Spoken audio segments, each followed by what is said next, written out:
कोई फसल लगाते हैं, कह दें तो टमाटर, मिर्च, बैगन, पत्ता गोभी, फूल गोभी या अन्य कोई फसल है, जैसे हम पौधे तैयार करके फिर लगाते हैं, तो उसी पौधे को हमें देख रेख कैसे करना चाहिए, उसी के ऊपर आज ये वीडियो है।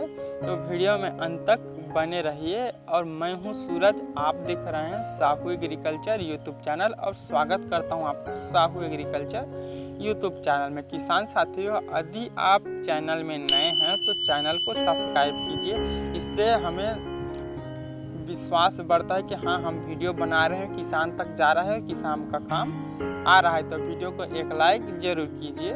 चलिए वीडियो में आगे बढ़ते हैं। जैसे हम कोई पौधे तैयार करते हैं तो उसका देख रेख बहुत ज़रूरी रहता है। बच्चे की तरह हमें देख रेख करना पड़ता है। जो हम पौधे तैयार कर रहे हैं, यदि स्वस्थ पौधे लगाएंगे तो स्वस्थ फल आएगा, तो हम भी स्वस्थ जो हमारा कमाई है होने वाला है। तो चलिए आगे बढ़ते हैं। यदि आप बरसात के दिनों या गर्मी के दिनों में आप नर्सरी तैयार कर रहे हैं तो किस विधि से करें, यह पहली तो आप प्रोट्रे से भी कर सकते हैं और नॉर्मल विधि से भी कर सकते हैं।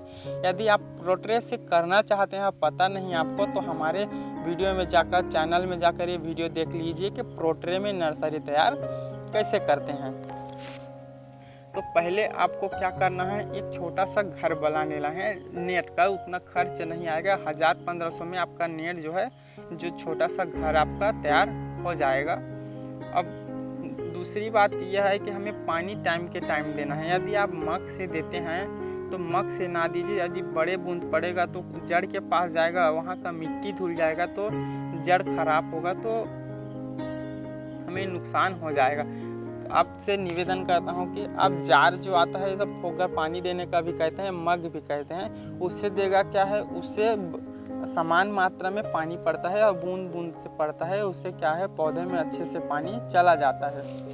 यदि पानी अब कब देना चाहिए, तो देखिए आप सुबह शाम 2 टाइम पानी दे सकते हैं। गर्मी ज़्यादा अधिक गर्मी है तो आप 3 टाइम भी दे सकते हैं। देखना कि पौधे के जो कोकोपीट है या मिट्टी में आप डाले हैं तो मिट्टी ज़्यादातर सूख रहा है, अंदर उंगली डालकर देख लेना कि नमी है या नहीं। यदि ज़्यादा सूख रहा है तो आप 3 बार देना।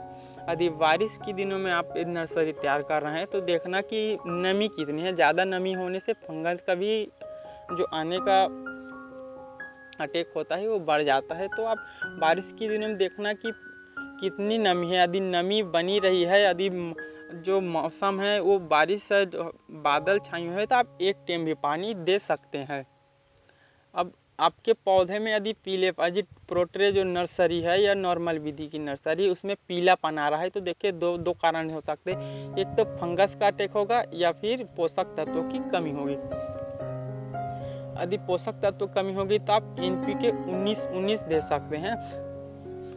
यदि आपको NPK 19-19 क्या है नहीं पता है तो आप हमारे चैनल में जाइए और वीडियो देख लीजिए, NPK 19-19 क्या है, विस्तार से आपको समझ आ जाएगा।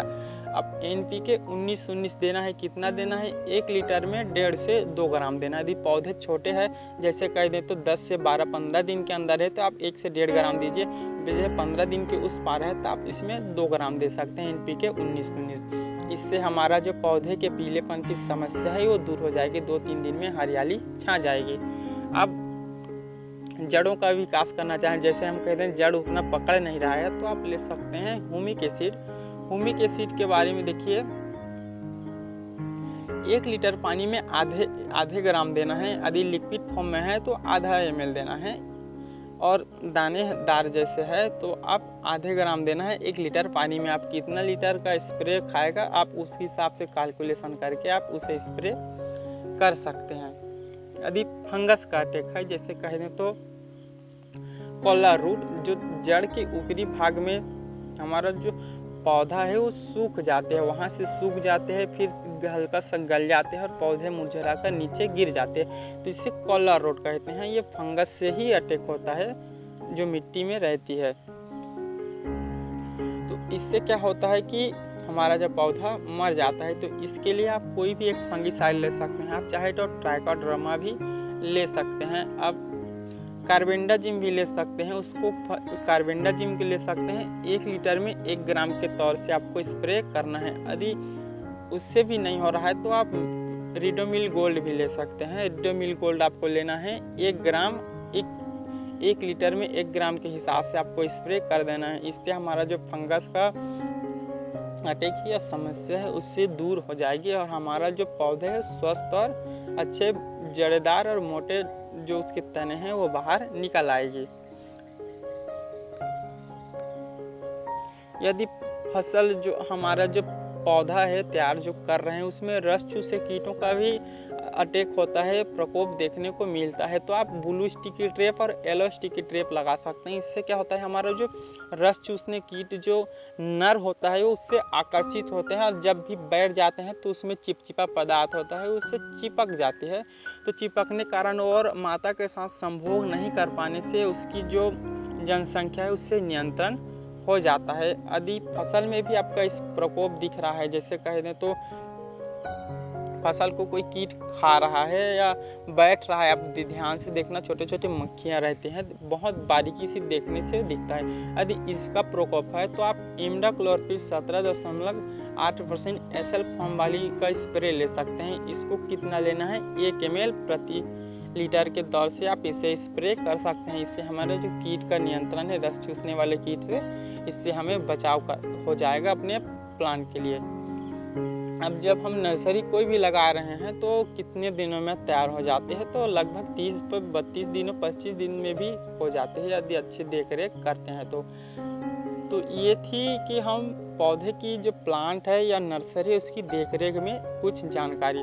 पर यहाँ देखिए आपको मोटा मोटी ही सीखने को मिलेगा, आपका जब प्रैक्टिकली आएंगे आप करेंगे तब समझ आएगा कि क्या है कुछ है। और हो सके तो आसपास के आपके जो बड़े किसान हैं जो करते हैं उनसे मिलिए और समझिए कि बात नर्सरी में कौन कौन सी और समस्या आते हैं, उससे आपको बहुत ज़्यादा अच्छे से समझ आ जाएगी। तो ये थी कि हमें नर्सरी में देख रेख कैसे करना चाहिए, देखभाल क्या है, तो मेरी तरफ से कुछ जानकारियाँ। क्या ये आपको पहले से पता था या इससे आपको जानकारी अच्छी मिली है, हमें कमेंट में बताएं और अन्य किसान के पास शेयर ज़रूर कीजिए। तब तक के लिए आगे बढ़ते हैं, एक नए वीडियो में फिर मिलेंगे। धन्यवाद। जय जवान जय किसान।